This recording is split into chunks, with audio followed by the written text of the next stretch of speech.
A postman announces that war has broken out. All the men in the village prepare to leave for the war, leaving the women behind.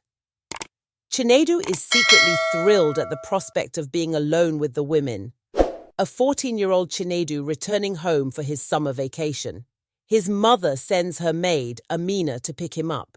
Chinedu sees his maid with Smee, and Amina, understanding his intentions, doesn't say anything.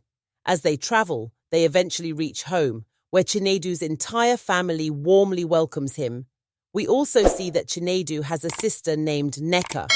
Later, Chinedu takes her out for a walk, where he encounters Amina again. He sees Amina with strange smile and intention. While Chinedu is lost in these thoughts, he suddenly slips and falls into a nearby bush. There, he hears a girl laughing and sees Kioma, another maid from his house, being intimate with an unknown man in the forest. Chioma notices Chinedu and smiles, causing him to panic and run away. That night, after dinner with his family, Chinedu goes to his room to sleep. Suddenly, he hears noises outside his room and discovers Funka, another maid, being pleasured by someone behind the door. After finishing, Funk adjusts her clothes and leaves. Chinedu suppresses his desires and goes back to sleep. The next morning, Neka takes Chinedu to a riverbank where all the maids swim and share secrets. As they talk, the maids arrive, forcing Chinedu and Neka to hide behind a tree. Meanwhile, 3 male servants from Chinedu's house appear on the other side of the river, showing off their tools to the maids.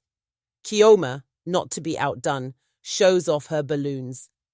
Chinedu watches all this from behind the tree. The next day, Chinedu's older sister, Adesua, arrives home with their father. The family warmly welcomes her, but Adesua only greets Chinedu briefly, leaving him feeling neglected. Neka notices Chinedu's disappointment and takes him to a church to cheer him up. There, they overhear Ebere, Chinedu's aunt, confessing her sins to the priest. She admits that she has fallen for Chinedu and has imagined being intimate with him. Chinedu, hearing this, feels happy that someone in the house thinks about him. However, he accidentally falls from the roof, exposing his eavesdropping. Ebere and the priest inform Chinedu's mother, who becomes furious and orders Ebere to punish Chinedu by spanking him 10 times with a switch. Adesua's fiancé, Emeka, witnesses this and secretly laughs. That night, Chinedu hears noises again and sees Funka being pleasured by someone, but the identity of Mr. India remains a mystery. Chinedu and Tunde, another servant, both enjoy the scene. Chinedu then sneaks into Tunde's room, where he finds a pornographic book. As he leaves, he hears noises from his parents' room and tries to peek through the keyhole.